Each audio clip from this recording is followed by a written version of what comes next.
guys think? Amazing. Here in Vegas with the team, and it's wonderful. So thank you guys for being here. Thanks again to Brad. So David, let's get started. I guess before we start, do you want to introduce yourself? Hello, Las Vegas! Yeah!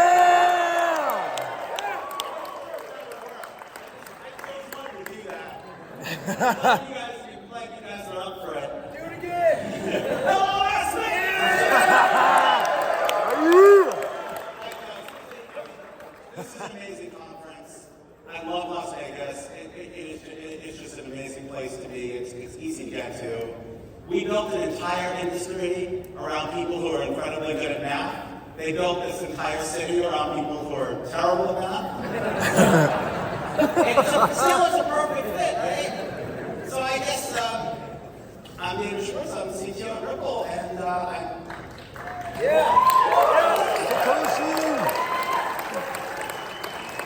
I'm just so happy to be here. This is such a pleasure and a joy that I get to do this, and I can't believe they paid me to do this. I mean, I would do this if they didn't. Don't tell them. Cool. Okay, David, we're going to get started.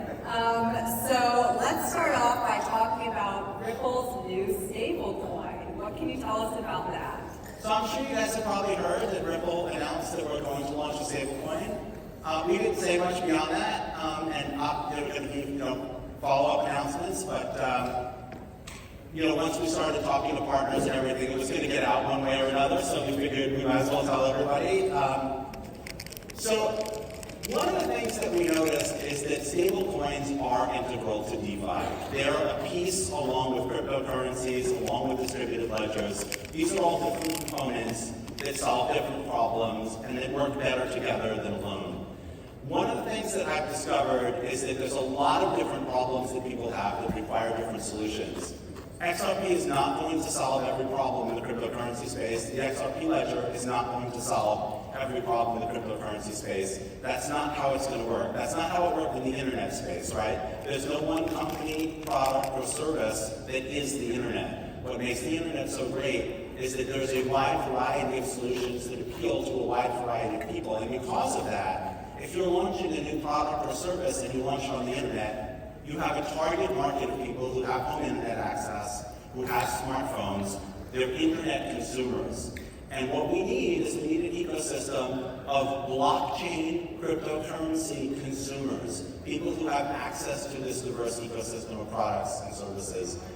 Where a stablecoin is particularly important is where the volatility of a digital asset is a minus. There are a lot of applications where the volatility of a digital asset either doesn't matter very much or where it's a plus. Obviously, if you're holding XRP or any other digital asset of speculative value, volatility is fine. If you're a trader, volatility is fine. If you're an exchange, volatility is fine. And even in many payment applications, volatility is not a problem. But there are some applications, particularly in applications that are tightly regulated, where using a digital asset directly for the application is not possible, or at least not possible today.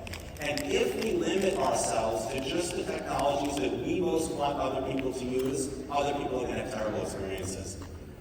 Would I love for everybody to use XRP for every payment? That would be wonderful. But if I tell you if you don't use XRP for every payment, there's nothing for you here, nobody would be in this room would be completely empty. And so the stablecoin is critical in regulated environments, in many cases where a digital asset can't be used directly. As a sort of intermediary asset, there's cases where if it's cross-jurisdiction, where a digital asset is better. And so what we also discovered that there's a lack of good stablecoins on the XRP ledger. I don't want to criticize. I don't mean that there are no good stablecoins on the XRP ledger. There are stablecoins on the XRP ledger, but there isn't sort of one that's kind of grabbed the kind of attention that I think that you need to get that kind of critical mass. And so we thought that launching a stablecoin made sense, both for some of our institutional customers that can't use digital assets for payments, markets where digital assets don't work well, areas where volatility is the case. So we're going to target those types of use cases. David, is there a name for the Ripple stablecoin by chance? You know what? We're just going to have to call it the Ripple stablecoin for now. I have been told that I cannot disclose the name on pain of death until, so come to Apex in Amsterdam. Is it June? Nice. It's next month, which is June. Oh yeah, okay, so next month, come to Amsterdam, and I think you will be among the first to know maybe we should start some betting pools about what the name is. Yeah, I mean, if you want to throw something out there, you said Ripple stablecoin. I've heard people call it the Ripple stablecoin. I don't think that's I mean, we could call it Ripple stablecoin. Actually, that's not incredibly asylum from reason. USD Ripple, USDR, USDX. So yeah, you guys can come up with a betting pool of all possible names. Make sure to have a none of the above category in case you guys didn't get it. And best of luck. Yeah, I think that's a great idea. Let the community decide what the Ripple stablecoin should be called. Schwartz coin, yeah. I don't think I can push that. I don't know, maybe. You guys will have to come to Apex to find out if you're I want to see every single one of you. I know who you are. Okay, let's talk a little bit about the importance of automated market makers, also known as AMM. So what is an automated market maker? So an automated market maker is something that sort of adapts the time between buyers and sellers. These exist in many traditional markets. If you have a broker and you go to buy stock in a publicly traded company like IBM, there is a healthy order book of people who will buy the stock from you and people who will sell the stock to you. And there are professionals whose job is to make sure that that market exists. They trade on the exchanges, and they generally get preferential access to the exchange in exchange for committing to keep those sort of spreads tight on the market. An automated market maker is the decentralized version of the same thing. It's always willing to buy and sell an asset so that if I want to buy an asset today, and maybe Rachel wants to sell it tomorrow, I may not want to wait until she's ready to sell, and she may not want to wait until I'm ready to buy. So an automated market maker has a pile of two assets, let's say USD and XRP, and it's always willing to buy XRP, and it's always willing to sell XRP at some price so that other people can trade whenever they want. But there's another important thing about automated market makers compared to like the more traditional market makers. Because the automated market makers are implemented on decentralized blockchains, you can participate in an automated market maker not just by trading with it, but also by a sort of the equivalent of lending assets. So remember I said the automated market maker has to have some USD so it can buy XRP whenever someone wants to sell it. And it has to have some XRP so it can sell XRP whenever someone else wants to buy it. What an automated market maker does is it makes a return, it generates revenue from various different mechanisms, including the spreads on its trades. And if you lend it, your XRP or your USD or both, then you own a sort of share in the automated market maker, and you benefit from the trades that that automated market maker makes. And one of the things that I've noticed in this space is that a lot of ideas that don't seem that interesting from one side are very interesting from the other side. Like, for example, there are these lending protocols that are mostly so that like rich people can spend their Bitcoin without having to pay income tax. That's not super exciting, right? Like you can borrow against it and that's not taxable, and like really rich people want to hold their Bitcoin, they've made millions of dollars and now they can buy groceries without paying taxes. That's not super exciting. But on the flip side of that is someone who's lending the dollars that has a very valuable collateral, who has a secure loan that they're making an interest rate on, and that person might have had no ability to get a return on their assets.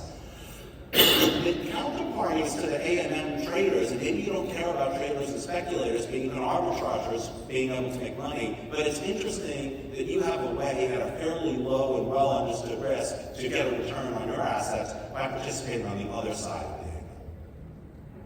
Great, that's a good explanation. So Ripple's AMM hit mainnet in March, correct? Ripple's implementation of an AMM for the XRP ledger, I think it activated in March. Okay, so what does that mean exactly? I mean, it means that there's AMM functionality now built in as core functionality in the XRP ledger.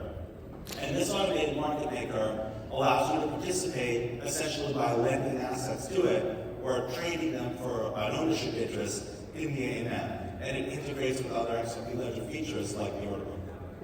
any other key features that you want to mention? Excuse me. AMM? Yeah, there are a couple of features. So we just like take it, there's a lot of other decentralized exchanges that have automated market makers built into them, and we didn't want to just do the same thing that everybody else is doing. So we looked at some of the unique features of the XRP ledger and some, more creative ideas about how we can make things more interesting. So a couple of key features. Number one, it inherits all of the benefits of being on the XRP ledger, and some of those are really important. So one of them is transactions are fast. When an arbitrager is trading against, an arbitrager is someone who basically wants to buy an asset for an unusually low price, or sell an asset at an unusually high price, and they're very important to the AMM ecosystem. The AMM ecosystem won't work without arbitrageurs trading against the AMM. They take some risk because their trade takes some time to close. The XRP ledger transactions are very fast, typically completed within 5 seconds. That minimizes the risk that arbitrageurs take and allows them to arbitrage much more accurately, which improves the performance for everybody and improves the behavior for both traders and liquidity providers. There's also no block producers on the XRP ledger. There's no dictator who decides which transactions go in which block or what transactions go in which order. If you know about other blockchains, they have miners who do something called MEV. Basically what that means is they take the transactions and they inject their own transactions in them or reorder them to their own advantage, and that hurts everybody else in the ecosystem. That's not possible on the XRP ledger. So we sort of inherit low transaction fees are also important. So if I'm an arbitrager and I'm only going to make $10 on an arbitrage transaction, if the transaction fee is $12, I'm not going to submit the transaction, and that's an opportunity that's lost to the ecosystem. And there are a lot of those, right? If you can only transact every minute for a cost of $10, that's a lot lower than if you can transact every 5 seconds at essentially a fraction of a penny.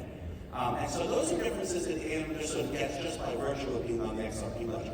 But it has a couple of design differences, and I think the two most important is, number one, it integrates with the existing order books on the XRP ledger.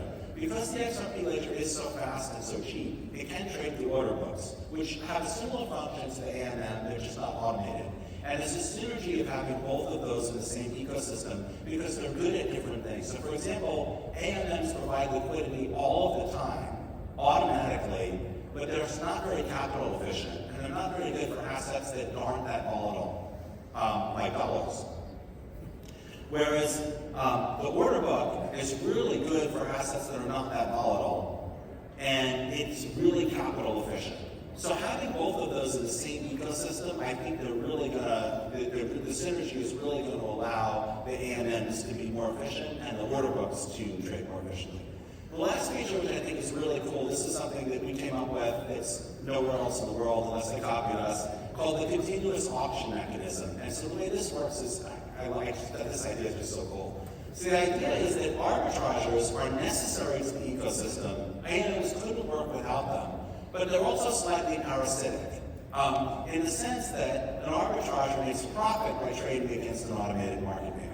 So they're sort of like necessary, but to an extent, they're also taking revenue away. What the XRP ledger's AMM implementation does is it gives special execution privileges to one person. They basically bid for an auction slot that allows them advantages when they're the arbitrager. So the idea is, if you're an arbitrager and you're going to make $100 a day, you might be willing to pay $90 a day for that slot, or $80 a day for that slot. And so a significant percentage of the money that the arbitrager would have made instead goes to the liquidity providers. And the automated market maker implementation is really, the way we designed it, is totally biased in favor of the liquidity providers, because they're the people who we hope will drive the ecosystem.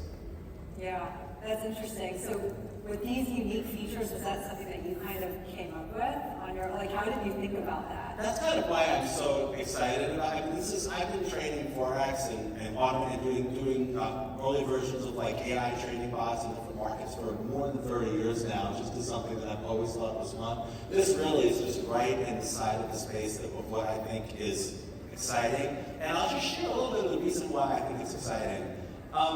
As you know, digital assets are extremely volatile. Like, they move. And there's logical economic reasons why that should be impossible. You would not expect, for example, if you thought Bitcoin was going to be $50,000 tomorrow, nobody would sell Bitcoin for $49,000 today. They would just wait till tomorrow. They would borrow money if they had to. Like, it is illogical to have the amount of volatility that we have. People should behave differently than they do in response to that volatility, and objectively they don't. And so it's interesting to me to see these sort of hacks. What the AMM does is it turns volatility into yield. It's a volatility harvesting algorithm. And really, that's what exchanges are. If you look at an exchange, a centralized exchange like Kraken or Coinbase, you'll notice their trade volumes go up with volatility, and their revenue goes up with trade volumes. They're volatility harvesting businesses, and it's just amazing to me that no matter how much volatility people harvest, there still seems to be no shortage of it, right? Like, that's fascinating to me. Like, mathematically, that shouldn't be the case. Like, we should be using up the the more volatility there is, the more people who can build businesses that convert the volatility into money. When you convert volatility into money, you do reduce the volatility. So why is there an endless supply of volatility? It's intellectually fascinating to me. And so that's why I'm more interested in this than like I objectively should be. I'm sure everyone's excited to hear more about it. Maybe I spread that excitement about your Yeah.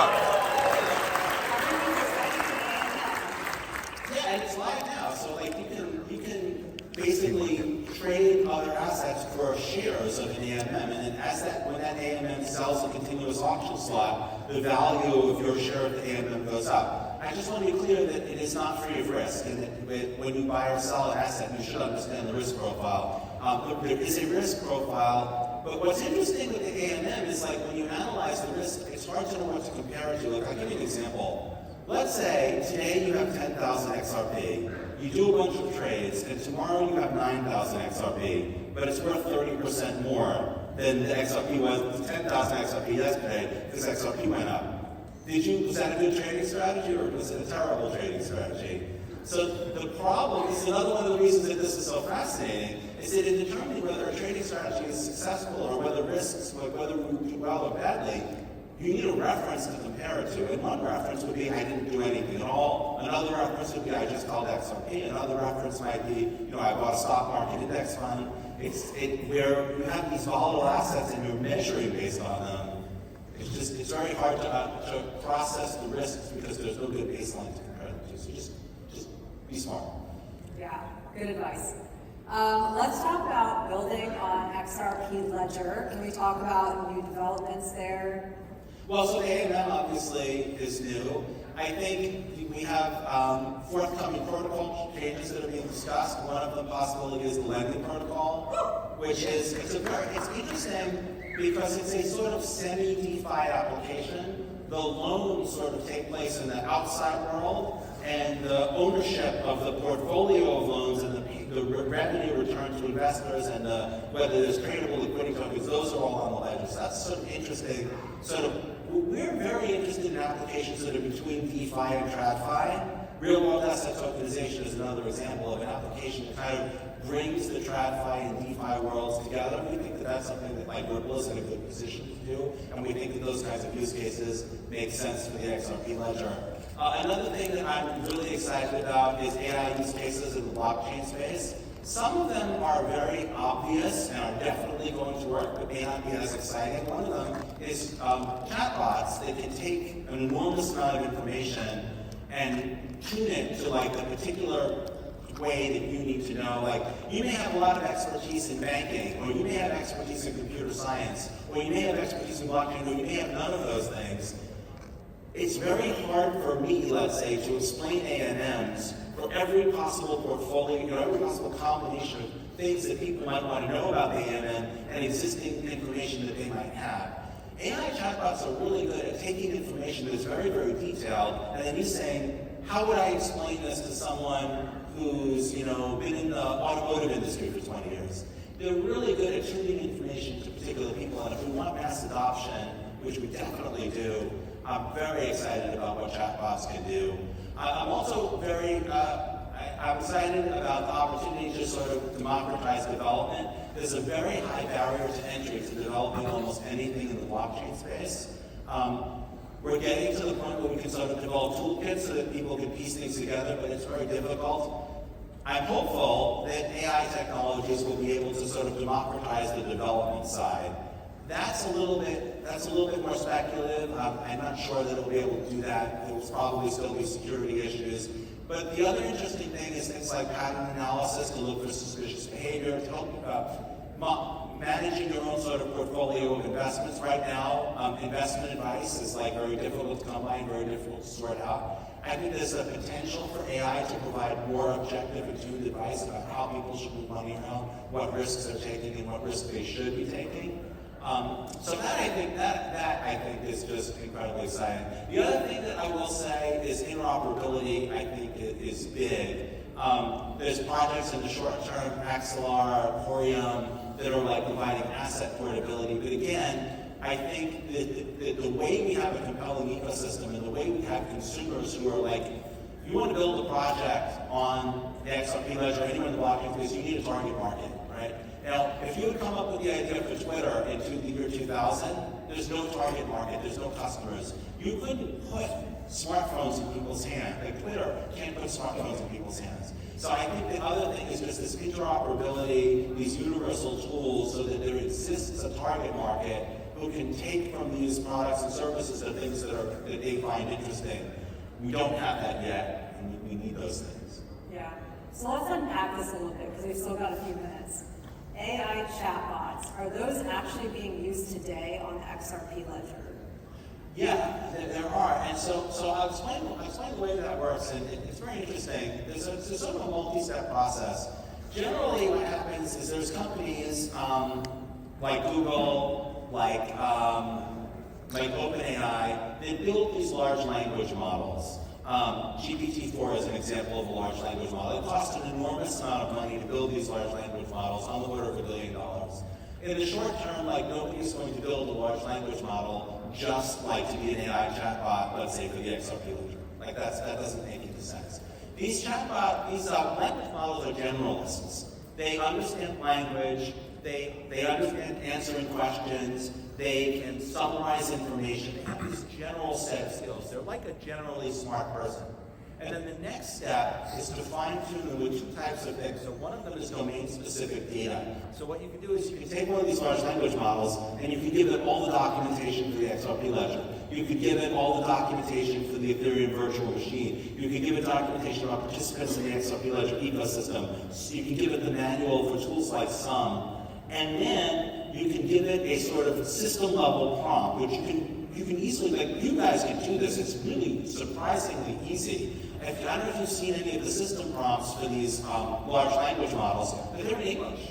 You literally can just say, you're a chatbot who's helping people understand the XRP ledger, ask people questions to find out what their knowledge base is and what they're having difficulty with, and then synthesize information in a form that would be useful to allow them to, build products and services it's super ridiculously easy to do that. And then this iterative process of tuning them. And these work today. They are really good. I'm sure you know some of the problems, hallucinations being like the most famous one. Sometimes they just make things up.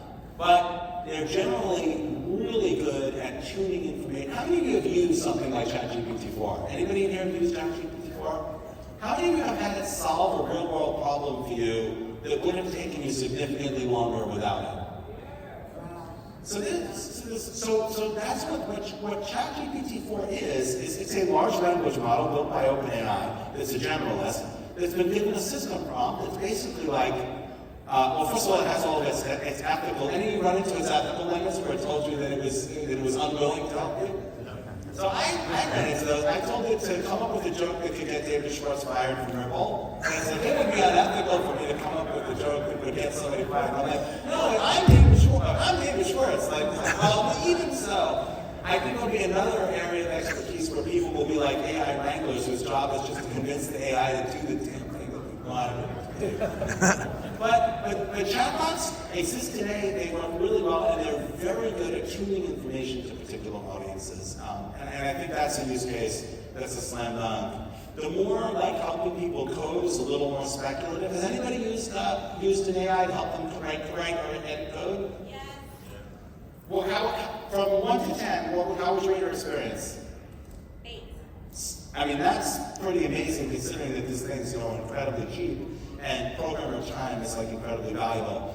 Now, getting to the point where it's going to allow ordinary people to write smart contracts, got a ways to go, but it will definitely bring the costs down and it will bring the security up. So I'm cautiously optimistic on the more technical use cases. Wow, that's great information, David. We've got a few minutes left, so I just want to let you take the time. Was there anything that you wanted to mention that we haven't already discussed that you want to let everyone know about? Boy, such an open-ended question. I do want to talk a little bit about community participation. I just want to remind people that, like, if you have ideas for the XRP ledger, they don't have to come, one good example is programmability on the XRP ledger. Hooks came completely from outside Ripple. It's a phenomenal idea, and it can bring smart contract-like functionality to the XRP ledger, which we think is fantastic. We are very open to thoughts and suggestions. We want the XRP ledger to be, owned and controlled by the community. The participation that we've seen from validator operators, from developers, has just been amazing. Again, I just want to thank everybody who's built it. How many people here have built something on the XRP ledger? How many of you have used something built on the XRP ledger? So I'd like to see more. So here's what I want you guys to do. I want you guys to think about, like, what would be great to have? What are the problems that it could solve? What are the missing pieces that it needs to solve? I'm going to challenge you guys to help us too, because, like, we think how many of you think real world asset tokenization is a good use case Because I'm getting so many press releases on real-world asset tokenization, and I'm trying to figure out what the big deal is. I still think that merging of TradFi and DeFi is where, at least in the short term, because right now all the value is in TradFi. And so if we're going to say, like, there's trillions of dollars over here, but we're going to do something all the way over here, that's not as good as, like, let's connect these things together. Yeah. Well, David, unfortunately, we are running out of time. I think we're out of time, and there's so much more that we could discuss, but you're going to be at Apex, you're going to be at Consensus, you're going to be at all these events around the world, so just encourage everybody to join and talk to you at those events and this event. Thank you for doing this. I really appreciate it. Of course. Thanks to all of you for Thanks, everyone.